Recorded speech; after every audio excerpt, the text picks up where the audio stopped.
Good morning, everyone. I want to talk about what people,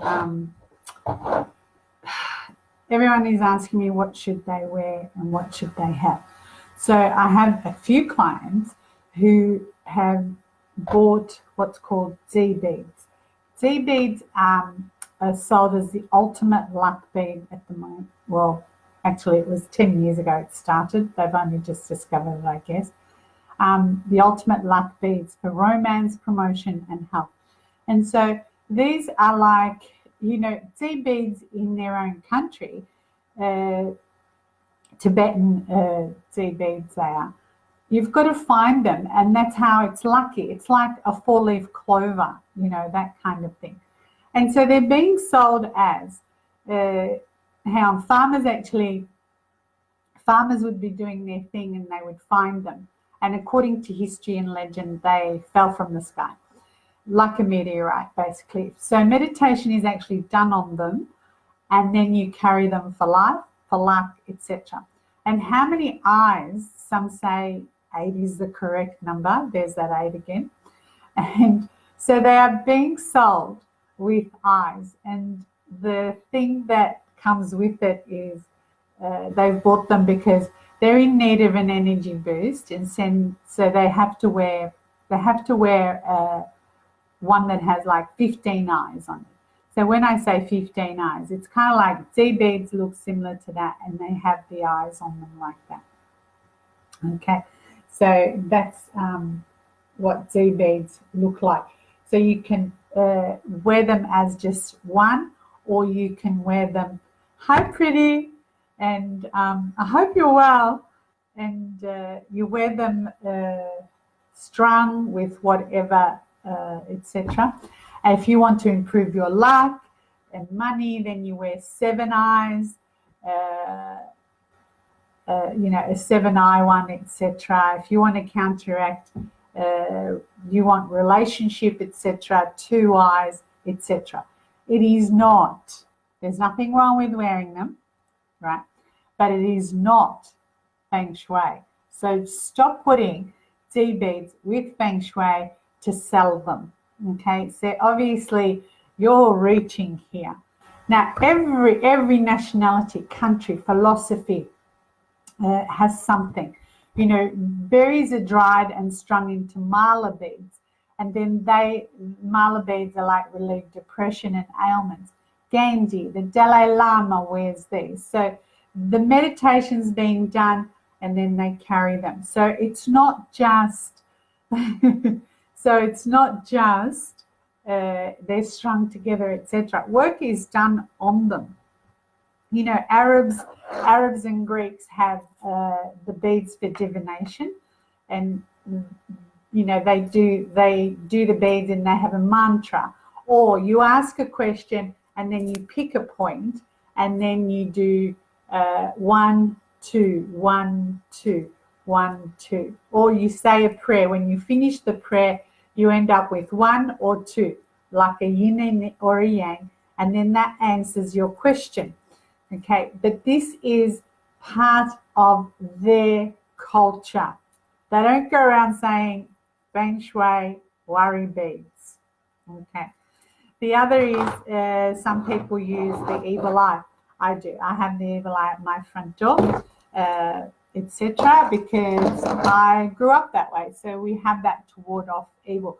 Italians have the red horn. What do they call it? I think it's anyway, something like that. So they put it in their cars, they put it at their front doors, etc. So, and the other thing is Dzi beads have to have a tassel, okay, but it has to be a Feng Shui tassel. So get that right, okay. So if you think about it, I think most people did Feng Shui in the 80s without realizing they were doing it. Remember the dice in the car? Oh my! I have to laugh about it because the stuff I get is just, people just, too much. Okay, so as I said, every culture has something. Some of us have dream catchers to take away the bad dreams. They catch the bad dreams. The web type thing. That web type thing is like the geomancy, it's woven, like the 12 animals, when they come together, it's sacred geometry, every 3 animals that come together. I have a beautiful student and friend, Kylie Egan, and she does beautiful crystals, but she doesn't go around and call them Feng Shui crystals. So she'll do this is beautiful, isn't it? It's for self-love. So that was beautiful. That's beautiful. Thank you. Some people will write something and you put it and you carry it, etc. For Feng Shui, for pillars, what we do is there are 2 things that we do. One is depends on what you've got to carry for the year or for your 10-year cycle. So you carry an animal in that way. So for this year, if you have a goat, an ox, or a dog, you carry, or a dragon, you carry a rabbit.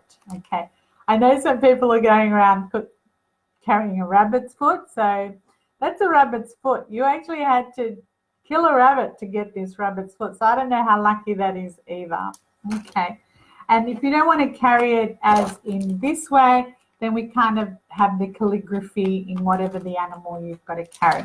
So that's what we do for each year. And some people do need to carry it, others don't. And so if you're not sure, just let me know. Text me or email me. The other is what we use, and this year is the Northwest. So that's my Northwest is over there. So he sits facing the Northwest. So this is for a reason. Hi, Tony. Hi, Louise. So this is for a reason, as we have the planet Jupiter is chaos, etc. And so it's kind of for what we call the Grand Duke. So the Grand Duke comes every year, and he comes with either a sword, he comes with the scroll, whatever he comes with for the year, we have to appease him in that sense and not face him. But if you have to face him, then you put the dragon turtle. I use the dragon turtle. You can put your lions, that sort of stuff, your food dogs, but I just use this. This is just, that's all I can't sit there and just store all those other things. So that's what I use. So hopefully that gives you some information. I remember I used to, I don't anymore. I just say it's a choice now. I used to make my students go, and whoever came, go and listen to them, etc. And once we had to travel somewhere else to go and see, and and they spoke about Dzi beads, and I thought, no way. Yeah, and it wasn't just cheap bracelets. They were like $300 a bracelet, or that has one Dzi bead that might have 7 eyes or 2 eyes or whatever. And so you've got to understand how much rubbish is out there that's being passed off as Feng Shui. And yesterday I went with my boy to get his hair cut with Tony. Great job, Tony. I know, that's why they come to you. And I was telling Tony that, and she just couldn't believe it. And I said, go and watch it. So I found who the guy is. And so again, don't just, I don't know, I guess just don't let people, convince you unless you really, really know that it is. But for those, Feng Shui is coming into everything. If someone can't sell something, they'll just put Feng Shui on the front of it. So I'm going to make up a misconception. I don't know what it is yet, but I'll make something up and call it Feng Shui. Yeah. Before I finish the month. All right. So thank you, and I hope that helps you. Any questions, guys? No? Pretty, call me. I need to know how you are. Bye.